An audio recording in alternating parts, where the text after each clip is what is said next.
Afinal, por quem está carregando todos esses tijolos? Deus? É isso?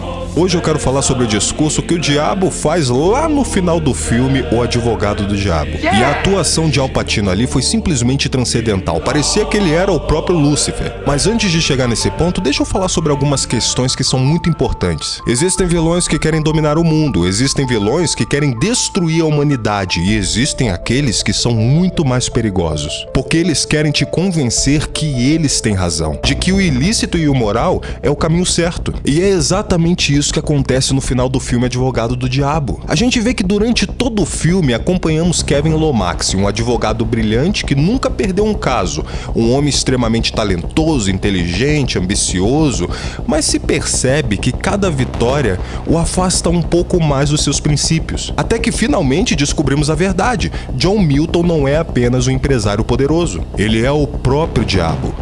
O que é você? Eu tenho muitos nomes. Satã? Me chame de pai.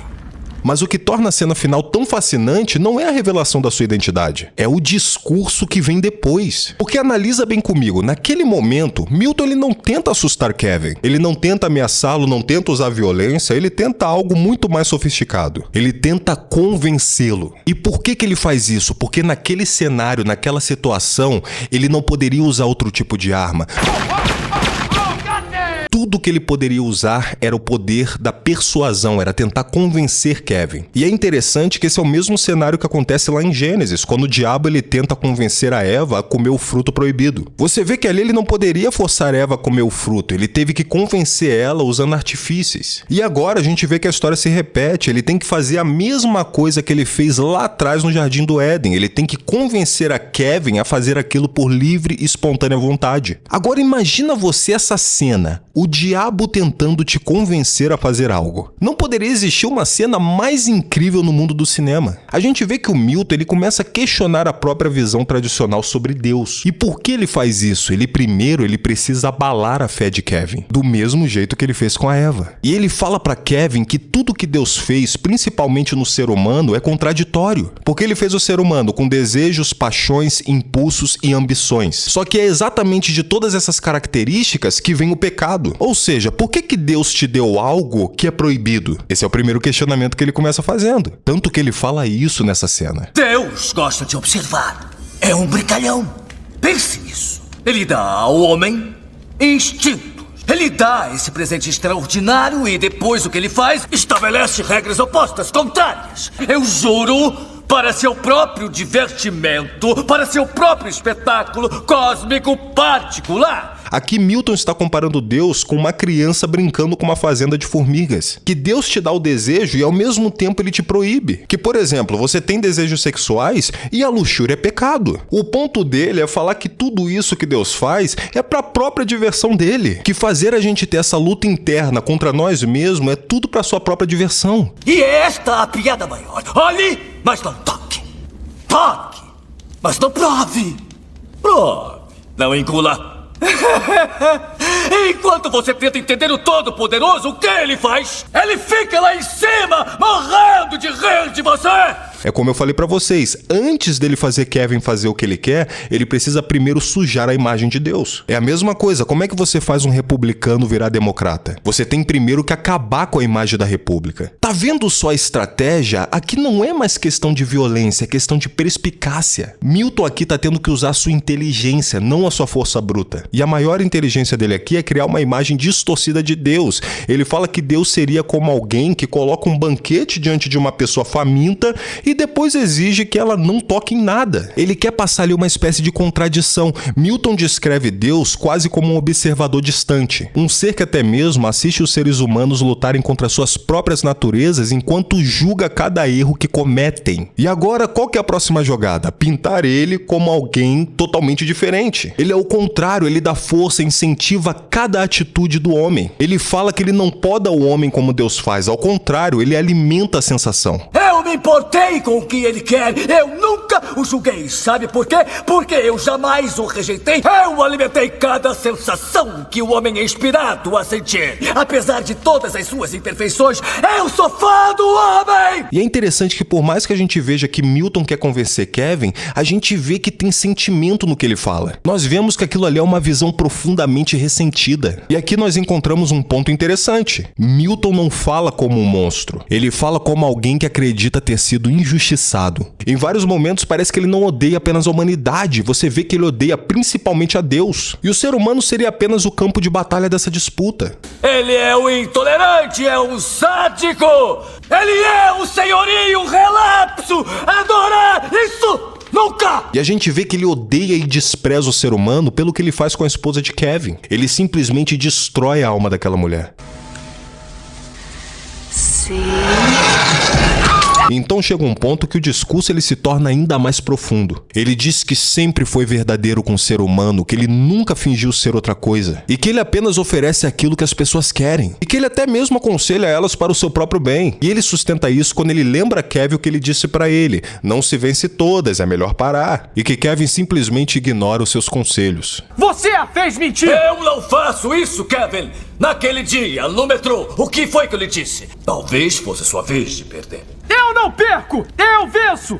Eu sou o advogado, esta é a minha função e é o que eu faço! E ele fala isso porque ele não se apresenta como o criador do mal, ele se apresenta como um facilitador. Na visão dele, os seres humanos não pecam porque são forçados, eles pecam porque desejam. E ele apenas abre a porta, quem escolhe atravessar é você. E é aqui que a mensagem central do filme aparece, porque o verdadeiro inimigo de Kevin nunca foi Milton, sempre foi o próprio Kevin. Milton não criou a sua ambição, ele apenas alimentou. Kevin, ele já era ambicioso. Milton não criou a sua vaidade, Kevin já era vaidoso. E Milton não criou seu orgulho, Kevin já carregava isso dentro de si. O diabo apenas identificou aquilo que já existia e fez crescer. E essa ideia ela é extremamente poderosa porque ela desloca a responsabilidade. O mal não aparece como algo externo, não aparece como um demônio surgindo das sombras. Ele nasce dentro das próprias escolhas humanas. E Milton entende isso perfeitamente, por isso que ele não usa correntes. Ele não usa prisões, não usa violência, ele usa oportunidade, ele oferece riqueza,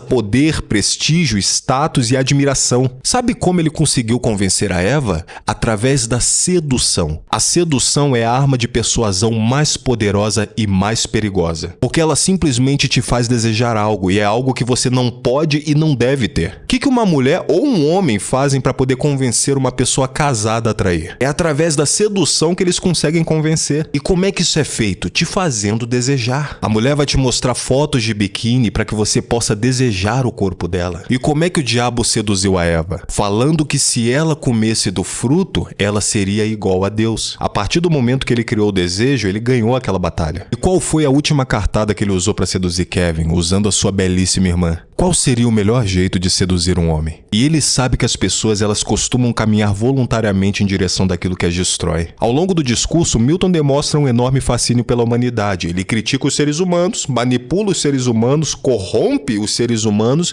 mas ao mesmo tempo parece admirar certas características deles. Principalmente a sua capacidade de desejar, porque para ele o desejo é a força mais poderosa do universo. Principalmente porque na história ele desejou o trono de Deus e foi expulso por causa disso. Ele até mesmo acredita que toda a civilização foi construída por pessoas querendo mais dinheiro, mais conhecimento, mais prazer, mais reconhecimento e mais poder. Milton condena Deus por limitar os desejos humanos, mas ao mesmo tempo ele aposta que esses mesmos desejos serão a causa da queda da humanidade. Ou seja, aquilo que ele admira também é aquilo que ele usa para destruir. Ele diz que Deus é contraditório, mas ele é contraditório e obsessivo. O fascínio dele também é que ele enxerga nos seres humanos um reflexo de si mesmo. E é interessante que existe um pecado que domina toda a filosofia dele, que é o orgulho. Quando ele fala sobre Deus, existe algo que se destaca acima de tudo, que é a sua incapacidade de aceitar uma autoridade superior. Melhor reinar no inferno que servir no paraíso. Por que não? E é justamente por isso que a frase mais famosa do filme se torna tão importante, quando ele declara que a vaidade é o seu pecado favorito. A vaidade é definitivamente meu pecado favorito.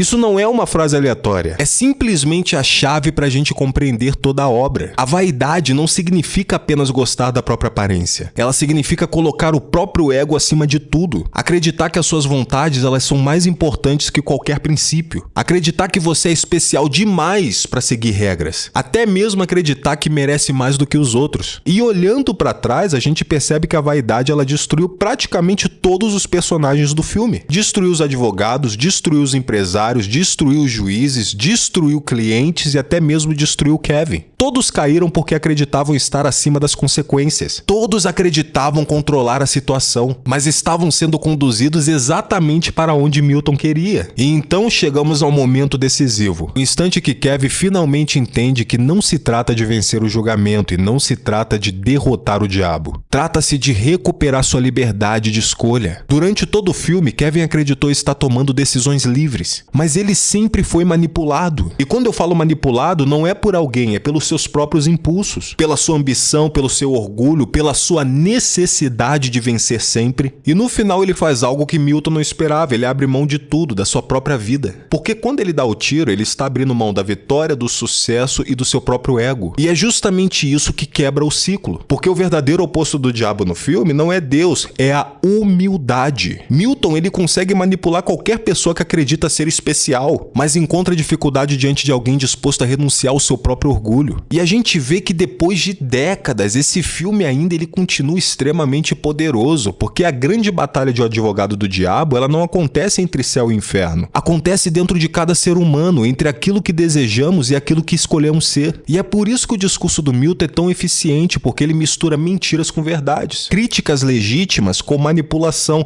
reflexos profundos com interesses egoístas. E você vê que o que assusta nesse cara não é poderes sobrenaturais, é que ele entende a natureza humana. Ele entende nossas fraquezas, entende nossos desejos, entende nossas justificativas. E ele sabe exatamente como transformar tudo isso em uma armadilha. E vocês, meus queridos e minhas queridas, o que vocês acham sobre esse filme tão emblemático? Deixa nos comentários, é muito bacana ver o ponto de vista de vocês. Queridos amantes do cinema, esse foi o nosso Clube da Análise. Muito obrigado pela sua atenção. Temos vídeo toda semana, não se esqueça e até a próxima. De que o século XX foi totalmente meu. Todo ele, Kevin. Todo ele. Meu. Eu estou no auge. É a minha vez de triunfar.